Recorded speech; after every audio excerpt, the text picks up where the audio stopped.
Well, hey everyone. I hope everyone's doing well. I hope everyone's having a great Holy Week. As I'm recording this video, and hopefully as this video will be posted, it is Holy Week, which is the week leading up to Easter. And so I thought, what better time than to do another video on a word study, that being peace. And I think usually when we think of peace, we think of maybe no war, no aggression. Sometimes we may think of being at peace or having peace, maybe beyond the violent aspect, more of like a comfort or a wholeness. And I think one thing that we can focus on, one thing that brings us all peace, that we can focus on this Holy Week, and is coming at Easter, is a little part of a passage of Isaiah 53 that has to do with peace. And for those of you who don't know, Isaiah 53 is considered like the Jesus chapter in Isaiah. It's talking about several times in Isaiah, he's talking about God's servant, and that's understood to be Jesus. And so in Isaiah 53, it's talking about how God's servant is to be as he comes on earth, and what's to happen to him, and what that means for us. So we'll just read a little bit of Isaiah 53, starting in verse 1. So Isaiah 53 in verse 1, this is the ESV.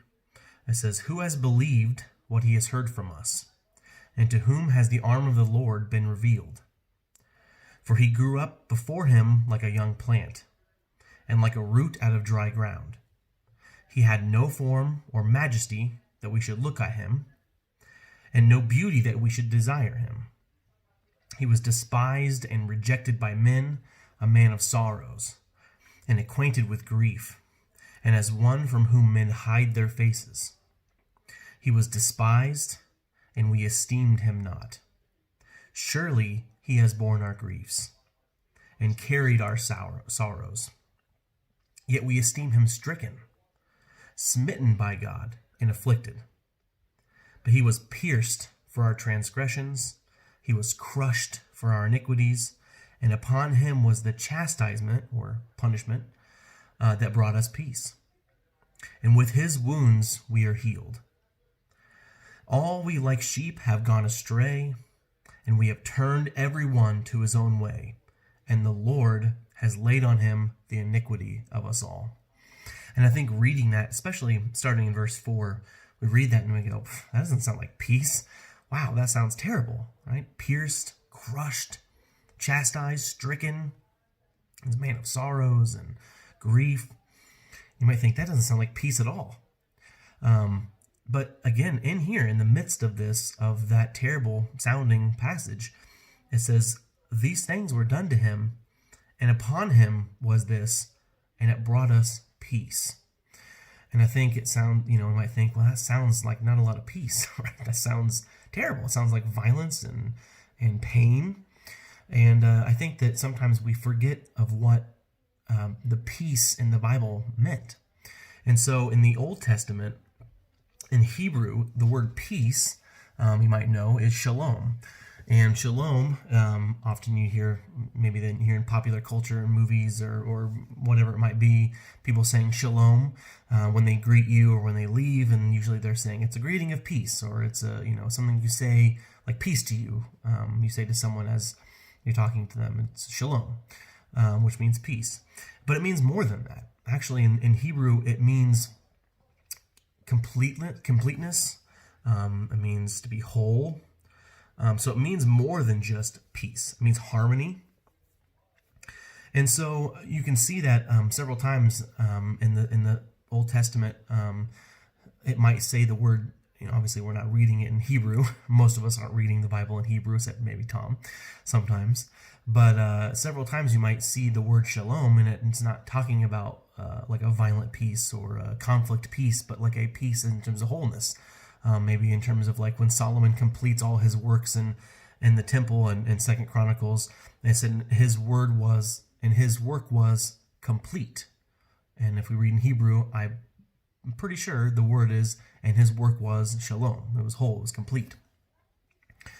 And so it means so much more. than just like peace from aggression.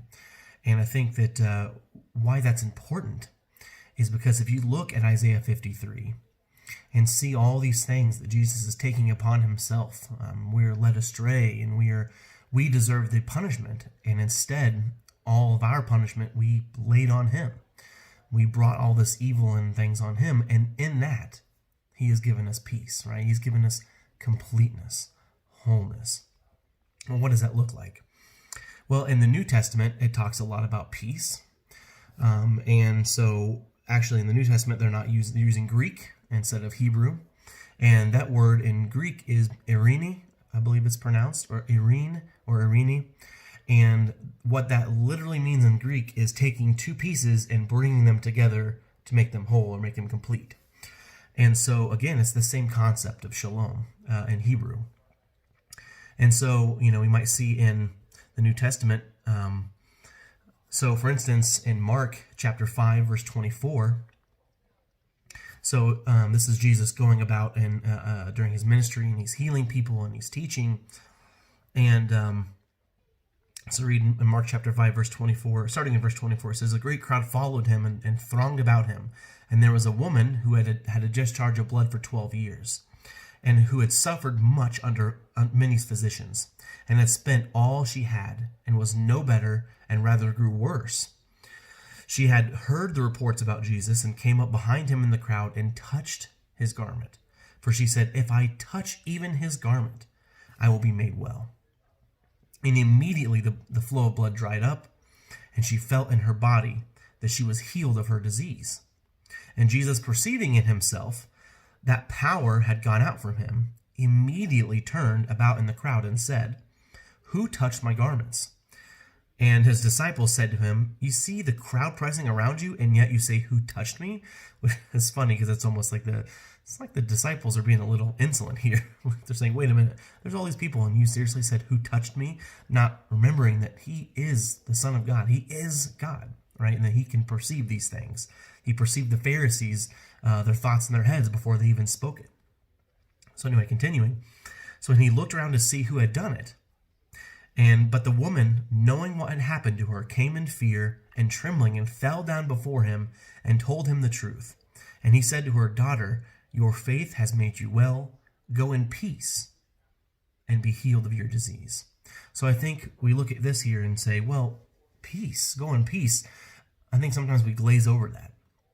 I think, yeah, he's just saying go in peace, or something. It's like a little colloquialism or something you say just as like, be, as James says, be warm and filled and go in peace. But no, he's saying be in peace, be whole, be complete. He's forgiving her sins and he's healing her of her disease. So, and therefore she was fractured. She was incomplete. She had this disease and she had sin as well. And Jesus heals her of that and says, go in peace, go in wholeness, go in completeness.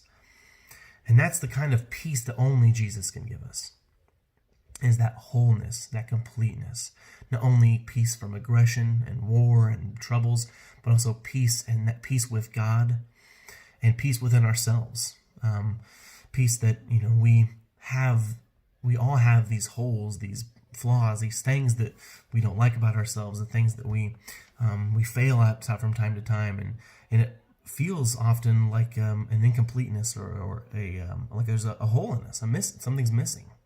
And I like to nerd out for a minute and say if for any of you who have read Harry Potter, the bad guy Voldemort would try to be immortal by ripping out parts of his soul called Horcruxes, and he would rip it out, and every time is like taking another piece of his soul and it would put it in an object, so that if his body were killed, he would still stay alive because part of his soul was somewhere else, but it was just dehumanizing him. And you could see in the movie, he was disfigured, his nose was missing, and he was pale, and he just looked, he was a human, he wasn't a monster, but he became a monster. And it's kind of like us with sin.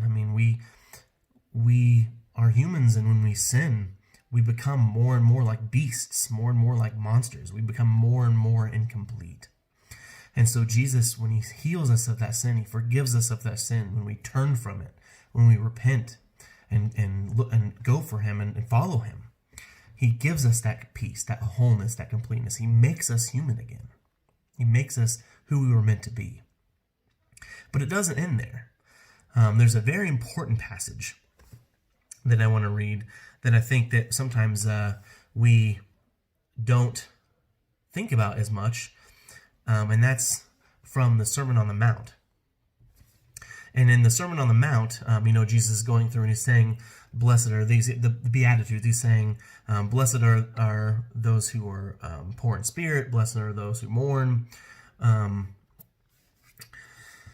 so he's giving his Beatitudes, he's talking about those who really the world would say were like, oh, those are the people who are not the ones who are blessed. The rich, the powerful are the ones who are blessed, not these people that Jesus is talking about here. And Jesus is kind of turning it up on his head, the whole world, the whole power structure, right? Sometimes we call his kingdom the upside down kingdom, because he's saying those who are the least are actually the ones who are the greatest. And so in the Sermon on the Mount, there's a specific passage about peace in here. And let me just find it really quick.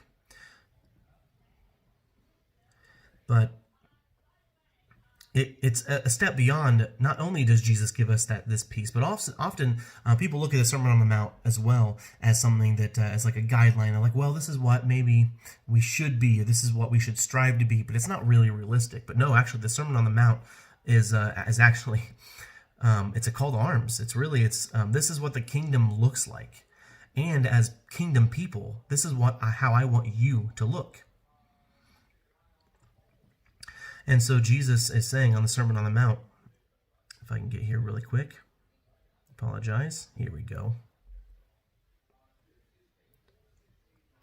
But he actually says on the Sermon on the Mount,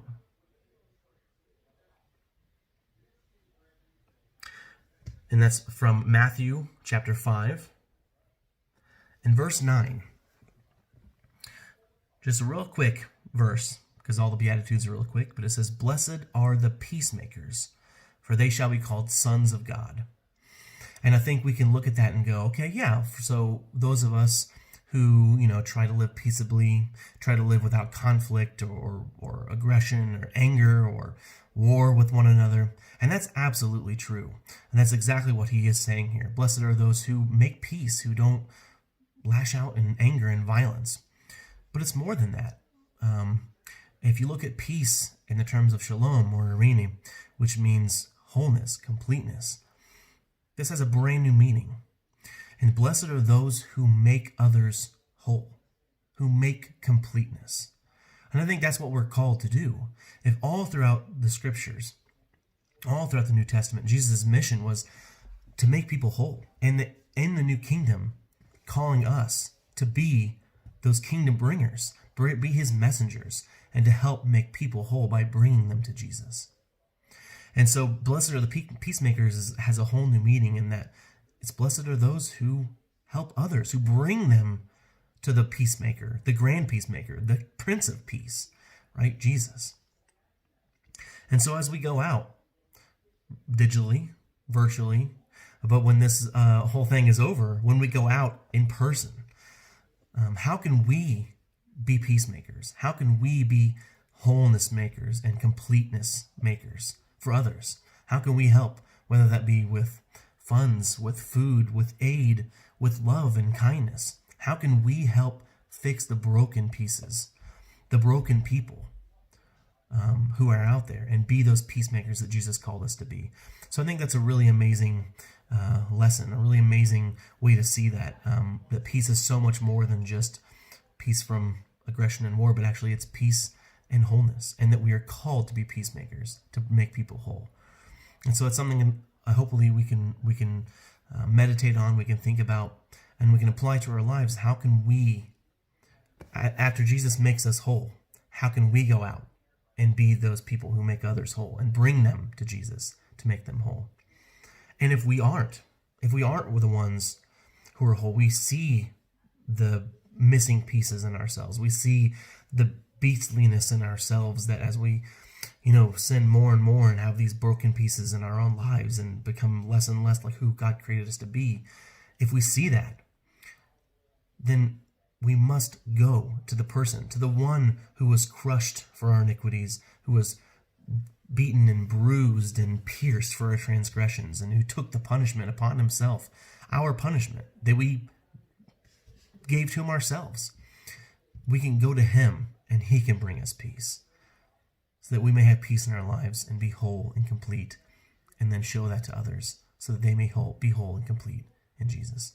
So thank you again for joining me. I hope you took a lot out of this. I did. I learned a lot as I was researching shalom and peace and iridium and this whole thing, and I think it's a great topic during Holy Week, and it's something to remember as we huddle together in our homes, and how we can apply that to our lives here and now in our isolation, and then as we go out into this world when all this is over, how we can apply that to our lives in the world and bring others to Jesus. So thank you again for joining me, and I hope you enjoyed it, and I hope to have more soon, and hopefully I can continue these kind of lessons and these videos even after we get out of isolation, because I find it very much fun. So if you have any questions, you can email me or call me or text me or whatever. I'd be happy to answer them, and I hope you have a great day.